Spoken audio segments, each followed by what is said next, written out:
factor that is changes around us. So कई बार हमने देखा है हमारे आसपास बहुत सारे चेंजेस होते हैं, right?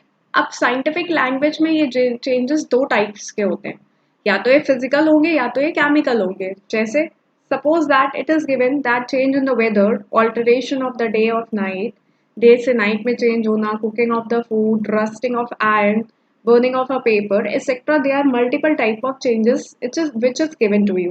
Do you know why these changes occur? Change in weather occur due to the heat of the, अब इनका reasons क्या है ऐसा changes के? डे और नाइट का होना because of the rotation of the earth. In same way change has a cause, तो कोई भी चेंज का एक कॉज होता है, right? These cause can bring about changes in, अब जो भी कॉज से वो चेंजेस होते हैं उससे हमें क्या दिखाई देता है, या तो शेप में चेंज हो जाना, राइट? कि कई बार अगर आपने बलून को प्रेस किया उसकी शेप चेंज हो जाएगी, राइट? या फिर हो सकता है साइज में चेंज हो जाए, बड़ा सा डिक्रीज हो जाए, या बलून है इंक्रीज हो गया उसमें एयर फिल करा तो। पोजीशन में चेंज होना, कोई चीज पहले चल रहा था फिर उसके बाद चेंज हो गया, राइट? कि किक किया फुटबॉल को। कलर में चेंज हो जाना, कोई चीज खराब हो जाती है उसका कलर चेंज हो जाता है। स्टेट चेंज हो जाना, पानी है, ठीक है, फ्रिज में रखा तो आइस में कन्वर्ट हो गया। या फिर लास्टली इंटरनल स्ट्रक्चर, कि कोई भी फूड को आपने बनाया तो वो टोटली चेंज हो गया, राइट? तो ये टाइप के चीजें आप ऑब्जर्व करते हो, राइट? या तो साइज में चेंज हो जाना, या तो शेप में चेंज होना, या तो उसकी पोजीशन चेंज होना, कलर चेंज होना, या स्टेट, या फिर टोटली एक डिफरेंट चीज बन जाना, राइट? अब इसी का ही आगे आते हैं टाइप्स। मैंने बताया आपको देयर आर टू टाइप्स, एक होता है हमारा फिजिकल, एक होता है हमारा केमिकल चेंज। तो यही हमारे दो टाइप्स हैं, इसी को हम डिटेल में इस चैप्टर में पढ़ने वाले हैं। फिजिकल चेंज में ये वापस से चेंज हो सकते हैं, जैसे आपने पेपर को टीयर किया तो आप उसे ज्वाइन कर सकते हो, जो वापस से आप ऑब्टेन कर सकते हो उसको क्या बोलते हैं? रिवर्सिबल। जो रिवर्स कर सकते हो, वापस कर सकते हो, राइट? इरिवर्सिबल जो अपनी एक्चुअल फॉर्म में वापस नहीं आ सकते उनको हम बोलते हैं irreversible changes, right? So all the chemical changes are the irreversible changes, all the physical changes are reversible changes. ये वापस आ सकते हैं। सपोज आपने क्या किया, बलून को थोड़ा सा प्रेस किया, वापस बलून से फोर्स हटाया तो क्या हुआ? बलून अपनी ओरिजिनल शेप पे वापस आ गया, ठीक है? तो ये अपनी ओरिजिनल शेप पे वापस आ गया, मतलब जहां से ये था वहीं पे ये वापस आ गया। वेयर एज अभी आपने खाने को कुक कर दिया तो वो जो अनकुक फूड था वो दोनों एक दूसरे से कैसे होंगे? अलग होंगे, तो इनमें ये वापस नहीं हो सकते। The red hot piece of iron regains its original colour when it is cool, जैसे आयरन का कलर रेड हो जाता है जैसे ही उसमें से हीट हटाओ वो वापस आ जाते हैं। तो all the changes are reversible, जो वापस हो सकते हैं। वेयर एज कुछ ऐसी चीजें हैं जैसे ग्रोथ, ग्रोथ जब आप बड़े हो जाते हो तो आप छोटे नहीं हो सकते हो। बस्टिंग ऑफ अ बलून, फटा हुआ बलून से वापस से बलून नहीं बन सकता।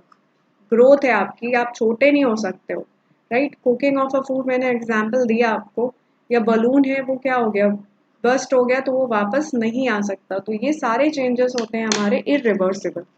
अब आगे आता है what are physical and chemical changes. Kicking of a football, when you kick its position changes, तो कोई भी न्यू सब्सटेंस नहीं बनता। तो फिजिकल चेंज का एक तो ये होता है कि ये रिवर्सिबल होते हैं, दूसरा no new substance is formed, no new substance, कुछ भी नया नहीं बनता उसमें। इसमें क्या होता है? पहला तो ये इरिवर्सिबल, दूसरा इसमें अलग ही कुछ बन जाता है। New substance will be formed, is that clear? तो ऐसे चेंजेस होते हैं हमारे chemical change, like growth is an example of chemical change. कुछ उन्होंने फिजिकल एग्जांपल्स दिए आपको, that is tearing of a paper, changing of size with use, freezing of water, heating substance. इसमें आप सब में एक चीज देख रहे हो, कभी भी पेपर को हीट करो कोई नया सब्सटेंस बना? नहीं। चेंज किया आपने साइज, कुछ भी नई चीज बनी? नो। फ्रीज किया वाटर, कोई भी न्यू सब्सटेंस नहीं बना। कोई भी चीज को आपने हीट किया या फ्रीज किया, बलून है उसको हीट किया, साइज बढ़ा लेकिन कुछ नया नहीं बना। All these types of changes are known as physical changes. Physical changes such as tearing of paper, changing of size of pencil cannot be reversed. जो चीजें रिवर्स नहीं हो सकती वो होती है हमारी केमिकल। जो रिवर्स हो जाती है mostly physical changes are reversible, वो वापस से आप उसको वही बना सकते हो। ठीक है, ये सारी चीजें होती हैं. All those these changes, no new substance are formed. The molecule substance remain exactly the same before after the change. They are known as a physical change. Whereas burning में ash बन जाती है, आप उसमें से वापस wood नहीं बना सकते. ग्रोथ है, बड़ा हो गया प्लांट, छोटा नहीं हो सकता. तो ऑल दी सब्सटेंस जिसमें एकदम नया बन जाए, या जैसे ऐश में कार्बन डाइऑक्साइड बन जाता है, सब्सटेंस अगर आप कुक करते हो तो कुछ और बन जाता है, अब बड़े होते हो तो उसमें क्या होता है, नरिश हो जाती बॉडी और सेल्स बन जाते हैं. तो ये सारे चेंजेस होते हैं केमिकल चेंजेस, राइट. इसमें क्या होता है, एक नया सब्सटेंस बनता है. इसमें दो, एक रिएक्शन होती है. रिएक्शन में क्या होता है, जो एक केमिकल रिएक्शन है, इसको बोलते हैं केमिकल रिएक्शन. तो जो भी चीजें सब्सटेंसेस रिएक्ट कर रही होती है, इसको बोलते हैं रिएक्ट करना. ठीक है, सपोज करो ये एक ऑब्जेक्ट है और ये एक ऑब्जेक्ट है, इनको हम क्या बोलते हैं, इसको हम बोलते हैं रिएक्टेंट. जो भी सब्सटेंस रिएक्ट करती हैं या मिल के कोई चीज बना रही होती है, उसको हम बोलते हैं रिएक्टेंट. जो भी रिजल्ट बनता है, न्यू सब्सटेंस हमारा बनता है रिएक्शन के बाद, उसको हम बोलते हैं प्रोडक्ट, राइट. उसको हम बोलते हैं प्रोडक्ट्स. तो इनिशियली जो ओरिजिनल सब्सटेंस प्रेजेंट होते हैं वो रिएक्टेंट्स होते हैं, जो नया बन जाता है वो प्रोडक्ट्स होते हैं. Since new substance with different molecules are present, तो ओरिजिनल सब्सटेंस एकदम चेंज हो जाता है और ये इरिवर्सिबल होते हैं, वापस नहीं हो सकते. इनको हम बोलते हैं chemical changes. Changes which different substance are mixed. अब हम पढ़ेंगे कुछ ऐसे चेंजेस जिसमें क्या होता है, एकदम different substances are mixed. So far we have seen the kinds of chemical changes. Let us see what kinds of changes can occur when substances are mixed. For example, when salt is mixed with water, it dissolves, forming a solution. You can saw that you can get the salt by evaporation. Thus, change is reversible.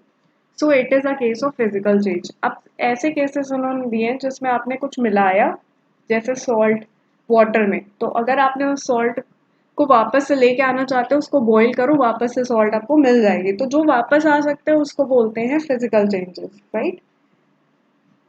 अब इसका chart देख लेना, नीचे new substance बनता है, इसमें change of nature होता है. ठीक है, ये परमानेंट होते हैं physical changes, can not be reverse. ये टेम्परेरी होते हैं, वापस आ सकते हैं. इसमें कोई नया सब्सटेंस नहीं बनता, जबकि केमिकल में न्यू सब्सटेंस बनता है. आगे इन्होंने एक और रिएक्शन दी है जिसमें रिएक्टेंट बताया लेमन जूस और वॉशिंग सोडा. जब इसकी रिएक्शन कराओगे तो कार्बन डाइऑक्साइड और अदर कंपाउंड मिलेगा. ठीक है, तो the chemical reaction can not be reversed, can not be get back. ठीक है, you can also see it depends on the substance are mixing and कौन सी कंडीशन में उसको मिक्स करें. फॉर एग्जाम्पल, आयरन सल्फर को अगर मिक्स करोगे तो केमिकल रिएक्शन नहीं हो रही है. जब भी आप मैग्नेट यूज करोगे तो उसमें से आयरन को आप सल्फर से डिफ्रेंशिएट कर सकते हो, अलग कर सकते हो. ठीक है, अब इसी जगह अगर आपने मिक्सचर को हीट किया तो क्या होगा, after some time black colour का सब्सटेंस ऑब्टेन होगा. ठीक है, जो बिल्कुल ही डिफरेंट होगा. So heating of iron substance with sulphur reacts to the chemical reaction. अगर हीट नहीं करते हो तो फिजिकल रहेगा, राइट. अब आखिरी इसका एग्जाम्पल है जो आपने फिजिकल केमिकल के कुछ एग्जाम्पल्स है, जैसे boiling, evaporation, condensation. Rusting is a chemical reaction, the physical change, chemical change, क्योंकि इसमें एकदम नया कंपाउंड बनता है. कोरोडेड मतलब रस्ट, जंग जिसको बोलते हैं. ठीक है, अब ब्राउन कलर का लेयर डिपॉजिट हो जाता है आयरन के ऊपर. कोरोडेड मीन्स खराब कर देता है जो इसको बोलते हैं rust, right.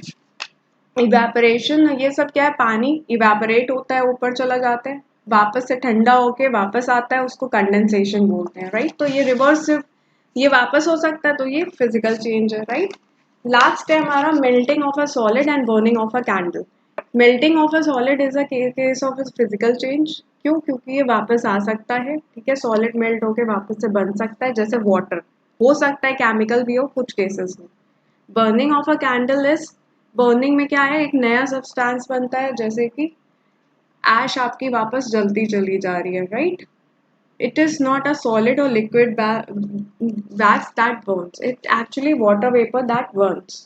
This is why it is a physical change of the wax. Melting of a wax is a physical change, right? Thus wax undergo chemical as well as physical changes. तो इसमें दोनों ही type के होते हैं. कि क्या हमने देखा, अगर कोई चीज़ बर्न करती है तो जो वो इवेपोरेट हो रही है, तो वो किसका एग्जाम्पल है, केमिकल चेंजेस का. But when the wax Burns it is a chemical change, right? तो जब वो मेल्ट हो रही है तब वो फिजिकल है, जब वो बर्न हो रही है तब वो केमिकल है। तो इसमें दोनों लग रहे हैं, फिजिकल और केमिकल चेंजेस, राइट? कोई चीज वापस आ सकती है, ठीक है, तब हम उसको बोलते हैं दैट इज अ फिजिकल, अगर नहीं हो सकती तो वो केमिकल। तो यही कुछ केसेस और एग्जांपल्स थे, बाकी इस चैप्टर में कुछ भी ऐसा नहीं था जो नहीं समझ में आने लायक है। स्टिल आपको कोई डाउट है, you can ask me in the live class on Thursday. I will just add the answers of the question of the back exercise by tomorrow. So complete your work and submit the notebook by Monday, right? That's all for today. Thank you.